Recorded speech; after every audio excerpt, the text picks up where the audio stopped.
1903. A bitter spring wind tore across the high plains of western Nebraska, carrying the sting of dust and dry grass through the ghost-colored morning. The town of Fairbridge sat crouched on the earth like it had been shamed into stillness. Wood-framed houses, weather-worn and quiet, the church steeple missing its cross, the schoolhouse shuttered. Just outside town, up a slope choked with sage and old fence wire, a clapboard house stood bare beneath a sky the color of old steel. Inside, Marion Brooks knelt by the coal stove, her fingers raw and shaking. The last of the firewood had burned down in the night. She hadn't told the children. They were still asleep, if sleep was what you could call it, huddled together under coats and patched quilts in the back room, their breath fogging the air. She could hear the wind whistling through the gaps in the siding. The stovepipe groaned. She set the kettle anyway. It was empty. She knew it was empty, but set it anyway, as if the gesture might call something into being. The quiet inside was thick. Not the kind that brought peace, but the kind that seemed to press in. It was the 5th day since she'd gone into town for help, only to find the door of the general store bolted and the doctor gone east with the train. The ranchers were still out there, but they weren't offering credit. Not to her. Not again. Her fingers curled around the counter edge as her knees gave a little. She stayed like that for a moment, head bowed, eyes shut, listening to the empty house breathe. The well had gone dry 2 weeks back. Her husband David had died the previous November, caught between a slip of the wagon and the edge of a ravine. It had been raining then. Not anymore. She rose slowly, shoulders aching from the stiffness in the air. Her boots, her only pair, were cracking at the seams. She pulled them on, then reached for the shotgun above the door. Empty, of course, but still it felt like a kind of shield. She stepped outside. The wind bit into her face. Across the field, the thin brown stalks of last summer's corn stuck up like bones. Beyond them, the land rolled away featureless and vast, broken only by cottonwoods hunkered down near dry creek beds. She had learned not to expect rescue. No letter from her family back east. No neighbor checking in. It was too late in the season for charity and too early for harvest. What little there was she had to protect. She scanned the horizon, then saw him. Far off, a rider moved slow along the trail that crossed the north ridge. A lone figure hunched in the saddle, head down. Dust moved around his horse's legs like smoke. She stared hard. No one came this way anymore, not unless they were lost, or looking for something. She didn't move. The wind shifted. She thought of the children, Thomas with his cough, Elsie trying to read the Bible aloud with her small finger following the words. She thought of David, of the morning he left to haul hay and never came back, the way the sheriff had stood in the doorway with his hat in his hands, of what it meant to be left behind with mouths to feed and no land of her own. The rider slowed near the edge of her property. Marion didn't wave, didn't speak, just stood with her back straight and the useless gun in her arms. Her eyes were red from lack of sleep, her skin pale with cold and grief. She knew what this place did to people. It carved them down. It took what was not protected, and she had nothing left to give. Still, she watched the man draw closer. The rider dismounted a good distance from the house. He moved slow, deliberate, leading his horse by the reins as though not wanting to spook anything, her maybe, or the land itself. He looked worn through, not just by travel, but by something heavier. His hat was bent at the rim, his coat dusted with the same bone-colored earth that coated her windowsills and floorboards. He paused when their eyes met. Marion didn't speak. Neither did he. The wind rolled a tumbleweed past his boots. Then he nodded just once, respectful, and glanced toward the barn, or what was left of it. She kept her face still. Her arms were aching from holding the gun. He didn't ask her to lower it. Didn't try to talk his way in. "I ain't askin' for nothin'," he said finally, voice rough as gravel. "Just need a place to water my horse." She looked past him down the road. Empty. "There's no water," she said. He hesitated. "No well. Dry." His mouth tightened slightly, but he didn't curse or sigh, just stroked the horse's muzzle and looked at the ground. She saw his hands then. Cut up. Wind-burned. One finger bent at a bad angle like it had healed wrong years ago. He looked like a man who'd worked too many jobs for too little pay. The kind who lived out of his saddle. That should made her uneasy, but there was something quiet in the way he stood, like he'd already been turned away too many times to expect anything else. Marion lowered the shotgun, but only a little. "You headed somewhere?" He shrugged. Was. Not sure now." She eyed the horse. Ribs visible. Saddle blanket patched 3 times. The man looked thinner than he should been for his height. His cheeks hollow like he hadn't eaten right in weeks. She glanced toward the children's room. Still no sound. Then back at the man. "I got coffee," she said. "But only if you split wood." He met her eyes again. This time something in his expression changed. Not gratitude. Something quieter. Like relief he didn't want to show. "I can do that. Back of the house," she said. "Stacks low." He nodded and led the horse toward the side of the house where a pile of knotty cottonwood logs waited beside a rusted maul. She didn't invite him in, but she did fill the kettle with snow from a drift near the porch and set it to boil. Her hands still trembled as she struck the match. It was the first flame she'd seen in days. When the sound of the axe came slow, steady, it filled the empty space like breath in a hollow chest. Each swing rang sharp through the cold morning. Not fast, not showy, just rhythm and weight. The way her husband used to cut when he wasn't rushing, when he had time to think. She sank into a chair near the stove, resting her forehead against the edge of the table. No one had helped her in months. She didn't know what kind of man he was or what brought him this way. But he hadn't begged, and he hadn't tried to come closer than she allowed. When the children woke, she'd tell them the fire was back. Subscribe and walk the thin line between law and survival. By the time the sun cleared the ridge, the stack of firewood was waist high and the man's coat was off, hung neatly over a fence post. His shirt clung to his back, damp with sweat despite the cold. Marion watched from the window, arms crossed over her apron, the kettle hissing behind her. She hadn't asked his name and he hadn't offered it. That was fine with her. Inside, Thomas coughed himself awake. She went to him quickly, pressing a hand to his back, murmuring low to keep him from waking Elsie. The boy's skin was warm, too warm. His breath came shallow. She needed real medicine, but the apothecary was 2 counties over and she didn't have coin for even a bottle of liniment. Her husband's saddle was still in the barn, but the mule that used to carry it had died last winter. She hadn't ridden since. She wiped Thomas's forehead with a cool cloth. Outside, the axe stopped. A minute later there was a knock. She stepped out. The man stood a pace back from the door, arms loose at his sides. "Done what you asked," he said.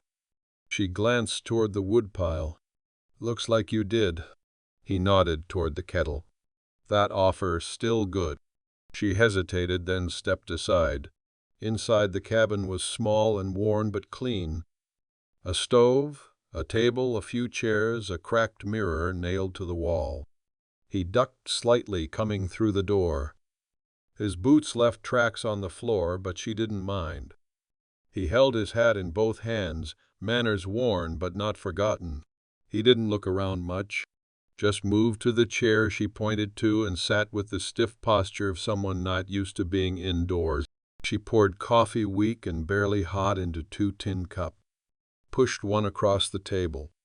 He took it without a word, drank it slowly like it was something sacred. "You come from up north?" she asked. He nodded. "Started near Chadron. Drifted mostly. Ranch work. Fences, branding. Got laid off after the blizzard. Been riding south since. What for? He shrugged. Land, maybe. Or just something that don't spit me back out. His voice had that flat, patient drawl of a man who didn't say more than he had to. It wasn't guarded exactly, just practiced, worn smooth like a stone in a river. "You got family?" she asked. His jaw worked once before he answered. "Used to. Sister back in Kansas, far as I know. Not much else." She nodded. That was the end of it. They drank in silence. Outside, wind rattled the walls, but inside the stove was warming and the children slept easier. After a while she asked, "What's your name?" "Elias," he said. "Elias Ward." She let the name settle in her mind. Solid. Plain. He didn't ask for hers. A log shifted in the stove with a crackle. Elias reached for his cup again, cradling it in both hands. His fingers were nicked and calloused nails black with work. Not a drifter's hands, at least not the kind who begged or stole. After a moment he said, "Your boy sounds sick." She nodded. "Needs rest," he added. "He'll help. But not much else I can tell." "I know." She didn't tell him how scared she was. How every cough felt like a blade in her chest. How she woke in the night listening for breath and counted heartbeats until morning. There was no point in saying what couldn't be fixed. Elias drained his cup and stood. "I'll bed down in the barn," he said. "If you don't mind." She didn't answer right away. "Then there's an old blanket in the hayloft. Should still be dry." He touched the brim of his hat in a silent thank you and stepped out into the cold. She watched him go. For the first time in months she didn't feel entirely alone. The barn still leaned against the wind like a drunk man against a wall, but it held. Elias found the blanket in the loft just as she'd said. Smelled of dust and dry grass, but clean enough. He laid it out near a hollow where the old mule must have bedded, then pulled his coat over his chest and let the dark settle. He slept with his boots on one hand, close to the knife on his belt, not from distrust, but habit. Places like this could be kind or cruel, and often both in the same hour. In the stillness, the sounds of the house drifted out: a cough, the creak of floorboards, the low clink of iron as she stoked the stove. Elias lay there staring up through a gap in the rafters. Stars like pinholes in black velvet. His shoulders ached. His hands burned where the axe handle had rubbed skin thin. It felt good, better than wandering. He hadn't planned to stop. Not really. But when he'd seen the shape of that house against the sky, small, proud, too stubborn to fall, he'd felt something shift. Like a place he used to know, or the kind of place he used to believe in. The next morning he was splitting more wood before sunrise. Marian came out with coffee this time without saying a word. She set it on the porch rail and watched him work. Her eyes were less guarded now, but still sharp. She didn't owe trust to anyone, and she wasn't about to start handing it out just because a man could use an axe. "You done farm work?" she asked. "Some." "You ride?" "Well enough." She nodded once. "Mule died last winter." "You know how to patch a roof?" He smiled, the lines in his face deepening. "I can learn." She didn't smile back, but her mouth softened at the corners. The work stretched into days. Elias cleaned the barn, fixed a shutter, brought in what little feed was left from a buried bin in the shed. He didn't ask questions. Marian didn't offer details. But each morning there was coffee, and each evening he was fed. Thomas grew quieter, weaker. Elias saw it in Marian's shoulders, how they hunched under the weight of helplessness. She never complained, just folded the same cloths, whispered the same prayers, boiled snow for water, and tried not to cry when she thought no one was looking. One afternoon, while mending a fence post out by the eastern field, Elias spoke without turning. He's got a fever that won't break. You know that." Marion was a few yards behind him, hauling wire in a sack slung across her back. "I know," she said. "I seen that look before. On my nephew. Kansas winter 2 years ago." She said nothing. The wind pulled at her skirt. "He didn't make it. I'm not asking for your stories." "No," he said. "You're not." He hammered the post into the frozen ground and stepped back. She stood watching him, chest rising hard. She wanted to hate him for saying it, but she couldn't. Later that night, when she checked on Thomas, she found a small tin by the boy's pillow. Inside was a packet of powdered willow bark. Not much, but enough to ease the fever for a while. She looked toward the barn through the window, her breath fogging the glass. The man hadn't asked her permission, but he'd given what little he had. She stayed there a long time, holding the tin in both hands. By the second week, the wind had calmed some, and the days stretched a little longer, giving them more light to work with. Marion found herself waiting for the sound of his boots in the dirt each morning, the thud of the axe, the scrape of the water bucket against the trough. Elias moved through her days without asking for a place in them, but he filled the empty corners all the same. He didn't talk much, but when he did, it was real talk about the weight of old tools, or how the cottonwoods bent when the weather changed. He taught Elsie how to mend a saddle strap with a strip of rawhide. He showed Thomas how to sit propped up against pillows to help him breathe. Always gentle, always just enough. In return, Marion let him stay. She let him eat what little there was, shared the silence of the evenings with him like it was a blanket between them. One afternoon they were hauling wood together from a pile down by the creek bed. The thaw had started early and water was beginning to trickle beneath the ice. Marion stopped to catch her breath, setting her hands on her hips, the hem of her dress soaked with mud. "You were married once?" she asked, without looking at him. Elias didn't answer right away. "Engaged," he said finally, "before the war." She glanced at him. "The Spanish one." He nodded. "Didn't make it home in time." She waited a while. "Married someone else." Marion let the words settle. There was no bitterness in his voice, no anger, just the kind of grief that had learned how to sit quiet in the back of a man's throat. "You?"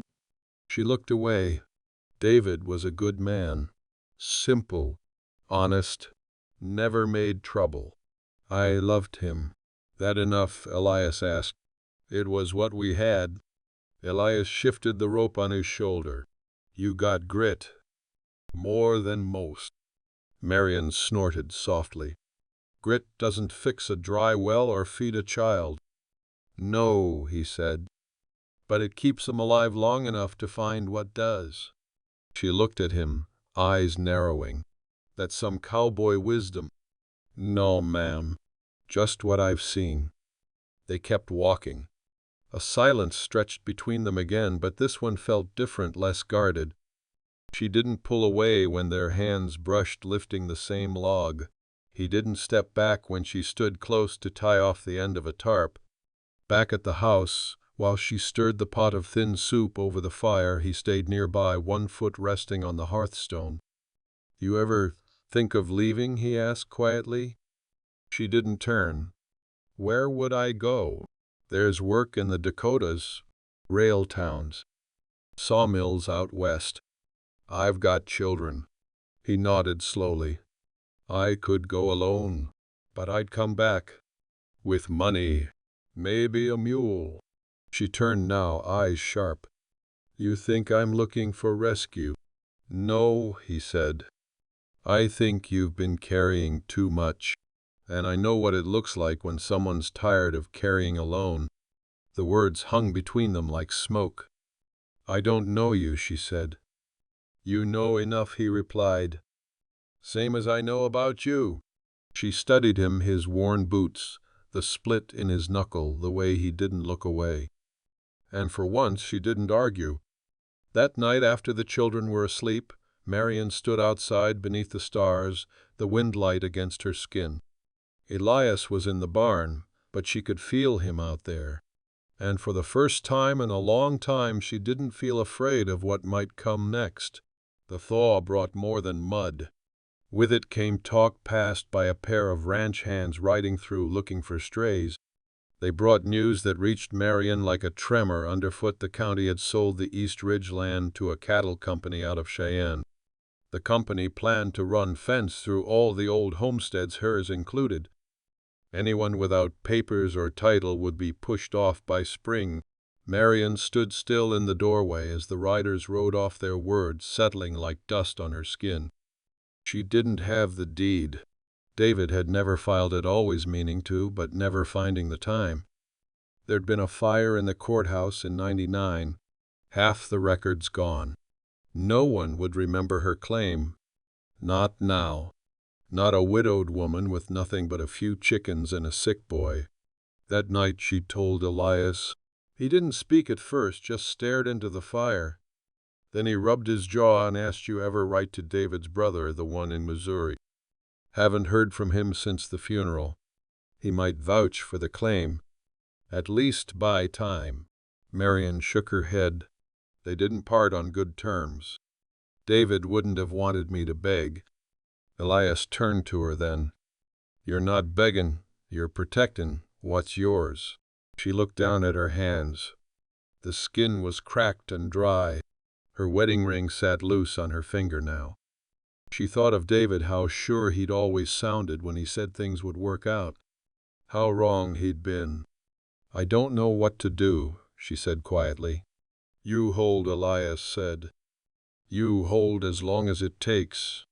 She nodded, but something in her chest had already begun to pull apart. 2 days later, a man came up the road in a black coat riding a clean horse. A hired man. Spoke like he was reading off a card. Said he'd come to confirm occupancy. Said the new owners wanted things tidy by the end of the month. Said if she couldn't prove claim, she'd need to leave. Elias stepped forward from the barn. Didn't raise his voice. Didn't raise a hand. Just stood there like a stone. "You come back here," he told the man. "You better bring more than a letter." The man scoffed. Said something sharp. Rode off. That night Marion didn't sleep. She sat by the stove with her knees pulled up, staring at the floorboards. Elias was outside again, pacing maybe, or praying. She didn't ask. In the morning he came in with his saddle over one shoulder. "I'll ride east," he said. "Find someone who remembers David. Get a name, a statement. Might be enough to hold him off. That could take weeks." He nodded. "I've gone longer." "You'll leave." He looked at her then, something flickering behind his eyes.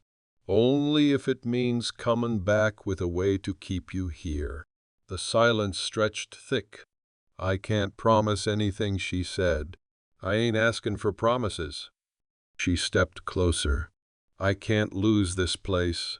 "You won't." She touched his coat sleeve. Just for a moment. Then let go. "When?" "Before first light." Neither of them said what they were thinking. That the land was too wide. That sometimes good men didn't come back. That hope, when stretched too far, had a way of snapping. But they held each other's gaze. And for the first time it felt like something solid might be built between them. The next morning he was gone. No sound, no note. Just the faint impression of hoofprints in the frost-covered grass and the memory of his weight on the barn floor. Marion stood on the porch in her shawl, arms wrapped tight, eyes scanning the edge of the prairie where the sun cracked the horizon. The cold bit through her bones. Inside, the children slept on. Thomas's fever had broken a little in the night. His skin felt cooler now. Marion had sat beside him for hours, brushing damp hair from his face, whispering to a God she no longer trusted but still somehow needed. The days passed slow.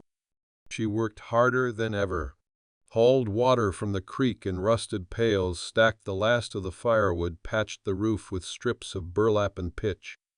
She kept Thomas fed with weak broth and tried to teach Elsie to read with the same broken Bible David had held in their wedding. The pages stuck together, worn thin with years and grief. No sign of Elias. One night, just before the new moon, a man came riding back up the trail. But it wasn't Elias. He wore a long coat and a badge. Deputies sent from the county office. Said the land was scheduled for clearance. Said they'd be back in a week with a wagon to remove what was left. Marian stood in the doorway, her children behind her, arms trembling. "You can't take this place," she said. "You got a deed." "No." "Then it ain't yours." He tipped his hat like that was mercy and turned his horse back toward the ridge. After he was gone, Marian went into the barn, shut the door, and let herself cry. Not loud, not long, just enough to stop the shaking in her chest. She thought about packing, but there was nowhere to go, so she stayed. 6 days passed.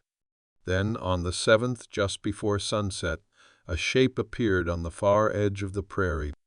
Elias? He rode hard, his coat flapping like wings behind him. The horse was foamed and spent, ribs heaving with each step, but he didn't stop until he reached the yard. Marian came out slowly, heart knocking. He slid from the saddle, unsteady on his feet. "Didn't think I'd make it," he said, breathing hard. Horse near gave out. She stepped closer. "What happened?" He pulled a bundle from his coat, a stack of folded papers smudged with dirt, corners torn. "Found the justice who married you and David. He had a copy of the register. Tracked down your husband's old employer, 2 rancher near Ash Hollow. Got a signed statement." She stared at the bundle, chest tight. Elias leaned forward, pressed it into her hands. "You've got claim now. Maybe not ironclad, but enough to stall 'em." Her hands shook as she held the papers. "I didn't think you'd come back," she said quietly. "I said I would." The sun dipped lower. The sky went to fire and ash. In that light his face looked older, more worn, but steadier than any man she'd known. "You're late," she said, voice softening. He smiled. "You waited." And she had. She reached out, took his hand in hers. No ceremony, no grand words. But her fingers didn't let go. The papers did their job. When the county men returned, 2 of them this time, with that same tight look worn by men who'd never missed a meal, Marian met them at the fence with the folded proof in hand. She didn't smile, didn't beg, just stood her ground, Elias a few steps behind her, quiet as ever but present, like a shadow that would not be moved. The younger of the 2 read the documents, squinting against the wind. The older one stayed on his horse hat, pulled low, chewing something dry and bitter. "You still don't own the land outright," the young one said. "No," Marian replied, "but I got a marriage record, witness statements, work history. I got a name known in this county. That counts for something." They didn't argue. Not then. "You'll likely get a letter," the older one said. "They'll keep pushing." "Let them," Elias said. And that was the end of it. The wagon turned and the trail dusted over. Marian stood at the gate long after they were gone, the cold biting through her sleeves. Elias waited nearby, not touching her, not saying anything, just being there like always. That night, Marian poured water into the basin and washed her hands slow. The dirt came off in swirls. She studied the grooves in her palms, the lines that hadn't been there a year ago. Her face in the mirror looked tired, yes, but something else too. Steadier, firmer. Thomas was sitting up more each day. Still thin, still weak, but eating. Laughing even when Elias made that stiff-legged mule face he'd shown him once in the barn. Elsie spent afternoons tracing letters in the dirt behind the house, her tongue stuck out in fierce concentration. Marian began to breathe again. Not all at once, but enough. Some evenings she and Elias would sit outside on the steps drinking weak coffee or sharing a heel of bread, watching the sky pull its slow colors over the land. He never pressed her, never asked for what she wasn't ready to give. But one night she reached out and took his hand again, held it openly. He turned his face toward hers. There was a question in his eyes, but he didn't speak it. So she answered it anyway. "I've got room for one more plate," she said, "if you're staying." He looked down quiet for a moment, then gave a small nod. "I reckon I am." That winter faded without fury. The snow was light. The well trickled again. The land, still bruised and brittle, seemed to take on a softness in its edges. Together they made a plan. Elias would ride into town every few weeks to barter labor for seed and medicine. Marian would keep the house, teach the children, tend what small garden they could coax from the earth. No ceremony, no paper signed, but a promise lived between them, quiet and unshakable. One evening Elsie tugged at Marian's skirt and whispered, "Is he gonna be our papa now?" Marian didn't answer right away. She looked across the yard where Elias was lifting Thomas gently onto the back of the old mule he'd traded for his hand steady on the boy's back, his face lit with a rare smile. Then she turned to her daughter, bent down and kissed her forehead. "He's already family," she said. Spring came full and early that year. The creek, once only a scratch across the land, ran steady with meltwater. The cottonwoods budded in pale green, and birds returned to the fence posts like they'd never left. Marian stood in the field one morning with her skirts hiked up, mud streaking her boots, pressing seeds into the thawed earth. Her fingers were cold, but the sun warmed her back, and Elias was nearby repairing the barn door with Thomas handing him nails. Elsie chased chickens, shrieking with laughter. It wasn't easy. Nothing about this life ever would be. The fence still needed mending, the well might dry again, and the men from Cheyenne would likely return. But the fear that had lived under Marian's ribs for so long had gone quiet. Not gone, but hushed. Not everything had to be fought alone. Later that day, Elias brought a small wooden box into the house. "Was gonna wait," he said, setting it on the table, "but figured there's no sense in pretending anymore." Marian wiped her hands on her apron, opened the lid. Inside was a ring. Plain gold, a little scuffed. Not new, not grand. "I pawned my father's watch for it," Elias said. "Only thing I had left worth anything. It ain't much." She didn't cry, just reached in and held it to the light. "It's everything," she said. She slipped it on her finger right where the old one had rested, and felt the weight of it settle over her like a vow she didn't have to speak aloud. They said no words. No need. The fire crackled in the stove. Elsie sang tunelessly from the porch. Thomas napped, curled in the corner, a dog they'd taken in asleep at his feet. Later they stood side by side in the doorway, looking out at their patch of land. Wind rolled across the field, brushing over the new fence, the repaired barn, the crooked garden rows. It wasn't much to some, but it was theirs. He took her hand and she didn't pull away. There was a future now, not promised but possible, a life they could build slow and sure, together. Behind them the house breathed easy. In the garden fresh green pushed up from the soil. On her finger the ring caught the light. If the silence spoke truth, subscribe and hear more.